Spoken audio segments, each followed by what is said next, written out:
Hello, people on the internet. This is ShadowGear655 here, doing a review of Docile, another Necrospherian. Go figure.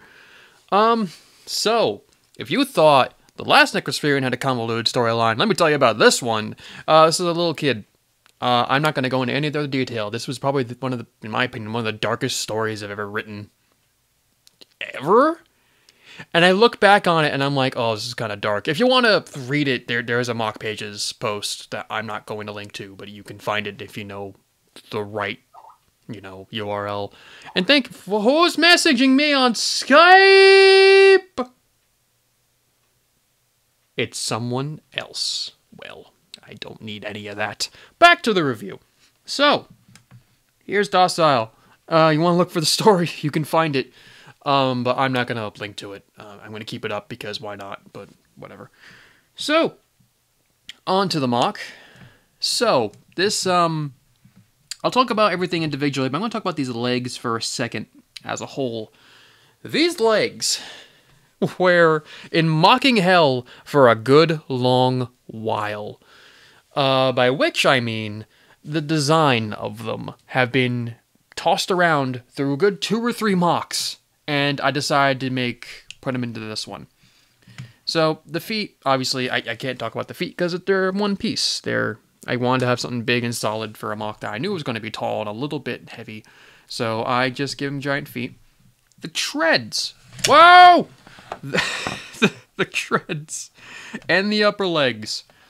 Before I made this Moc, I made a green Necrospherian that, well, I never posted on the internet. Technically, yes, I did. I posted him in a group, and people were like, I don't know how I feel about it. It looks kind of like garbage. It was a green Necrospherian that had one giant arm and tank tread legs and whatever, and he was going to be this weird mechanical ghost thing that transformed into a giant tank. And no one particularly liked him. So I took him apart, and I wanted to keep the bits that I really liked, and it was mainly this piece here, and then I doubled it and made it a different version of it, made those the thighs, and then took the tank tread legs, and made them the lower legs. So I guess you can say this is kind of a recycled design, and it is. But I technically never posted it, so I guess it's legit. I don't know. But, yeah, the tank tread legs are weird. They don't actually move, they're just kind of one solid piece, and there's no particular good reason, story-wise or otherwise, why they're tank treads there, other than, hey man, that looks cool, so I put them there. I don't know. Like, I could have added some detail or spikes or something onto them, but I didn't. I mean, I guess this guy is kind of car-themed, but it doesn't really work. So, the upper legs, I think, are cool, and it's, kind of the crux of this entire design, where he's completely symmetrical, but not by design. Like, the length of the arms and the length of the legs, everything's symmetrical, but the actual design of it is not. By which I mean, like, you can tell, I know the camera's not fully focused right now, it's the best I can kind of do considering this Moc is primarily black. But you can see, like, they are very different looking thighs, but they are the same shape, and they are the same size. Just differently built. And I like that. I think it's a subtle form of asymmetry that not a lot of people really enjoyed on this guy, which makes me a little upset, but I got over it. And, well, if I'm going to go over the articulation, here's the funnest bit of it. So, the ankle moves, in and out, like, there's no tilting, except I purposely kept these giant ugly pegs here, so I can zoom in a little bit, show you the magic, that I can just push that peg out a little bit. I know it's hard to see, even though I just focused. But, I can tilt the foot that way. And, I thought that was a clever little touch. And that works. The knee, it's exactly what you expect. It's a simple-looking knee joint. Despite the fact there's that giant bit in the knee that sticks out. And it's kind of just hanging out. So there's that. And then, the fun part, the hips are a very interesting point.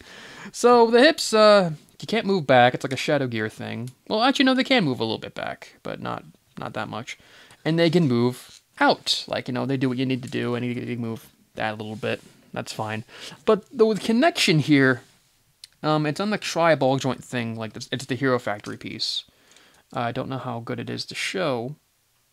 This is a very, very glamorous shot. This is what you gotta do to stay alive on the internet, folks. But, yeah, you can make the legs bend out this way. I think that's kind of funny. Obviously, would never use it. But it's there. And it works. And, you know, the abdomen and the waist design, I think, look really cool. Like, there's that weird, like crown effect. Not really a crown. But it's all these bits put together. And I think it's a nice little, like, not greebly, obviously, because there's not a lot of detail put into it. But it's a solid piece that I think works. There's chrome in this guy. There are little bits of chrome in the head and the little abdomen and some springs and whatever. But this can turn. The connection, I think, is also funny because it's connected by one little tiny red lightsaber rod. And believe it or not, the friction's tight enough to where it's stable. And it works. Probably the most solid bit on this guy is the torso. Because it looks nice, you know? Like, these little bits going up into the shoulder, then the tubes going around, the Hordika chest plate. Little tiny jetpacks on the back that aren't outright jetpacks, because only one of them has the nozzle to go out. But, like, the torso is basic, but I think it looks nice, solid, and compact. And it looks good. I guess I'll go over, the arms one by one, because, again, even though they're technically the same, they are built differently. So, I don't even know how to describe some of these designs. I'm actually going to lift the camera up and take a closer look at what's going on here. You heard it here first. So there's like that chain around there that, oh man, I apologize. There's a chain going around, very obscure, like, Technic, like, gearing bracket piece that would be used to move, like, the wheels on a giant Technic car. That's put there. Little chrome spear put there as well. I turn the guy around. There's that little piston, little chrome spring piston there. It actually doesn't move, but it does have a tendency to push this arm out. Or push that about, because, you know, it's a spring, you know, it has force, it has tension. So the way the shoulders are connected, it's a little bit dumb, because you can tell there's a giant rubber band holding that together.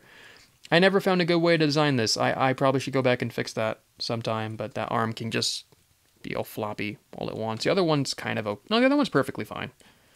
It's just this one that's a little messed up, and I gotta fix that in the future. And yeah, you know, your arms bend and go all the way around, like, that's perfectly fine. And then, you know, then you got the elbows. They're perfectly good. And, like, the lower arms themselves, like, there is nothing crazy going on with these lower arms in the slightest. At least I think so. I mean, there's nothing too particularly detailed about them, but they get the job done for the aesthetic of the Moc. And there's that. Like, there are little slight differences. Like, there's a big gear right here, and this one's kind of bare. This one has a bigger gear on this arm, but that one has a smaller one. So, and, I guess I should talk about the hands, because I'm going to. The hands are... I originally made this Moc, and the first thing I built were the hands, because at the time, I think this was the time when Gage from Borderlands 2 came out, and I liked her hand design. I wanted to copy it, and I made this. And I think this is a design that still holds up. I mean, these little claw bits are fairly new, and the way it's connected and all, I like it. I didn't have enough silver bits, I didn't want to order more pieces, so I made a version that was similar. Not exactly the same, but similar. It's a little bit more lanky than the other one. And the finger lengths are about the same, they're just differently built, and I like that look a lot. And lastly, the head. Whoop! I need to learn how to focus. The head is nothing special. It's the one. You know this piece. You know this piece very well. But it's chrome. Came from the Naboo Starfighter, I think. Like, these are extra chrome bits I got from a yard sale. That I'm like, I'm going to use these one day. Turns out I did. I wish I had a chrome bit to put on the top of the head to make everything look the same, but I don't. It's just that solid bit, but you know what? It's not too distracting, so it's okay. On the eye's purple. There's a little clear kind of, I don't know what this is. Jumper? Not a jumper piece. I don't know what it's really called. But that's that, and it's a nice little Cyclops eye man. So ignoring the fact he's a Necrospherian, and you just kind of look at him as a robot man, I think he looks like a cool-looking robot man. He's tall, he's lanky, but he's also a lot more bulked out than, let's say, Mallory was, because Mallory was just lanky for the sake of being lanky. This guy is tall, he's very slim and slender, but he is a lot more bulky and a lot more built out, and I like the way he's built. I wish he had better posability, but I think where this guy is the strongest are the design concepts and the fact that I made everything similar. Like, that's a good way to put it. His limbs are similar, but not the same. And I think that's really cool. So, that's Shadow Gear 665 here, and I'll see you folks another time.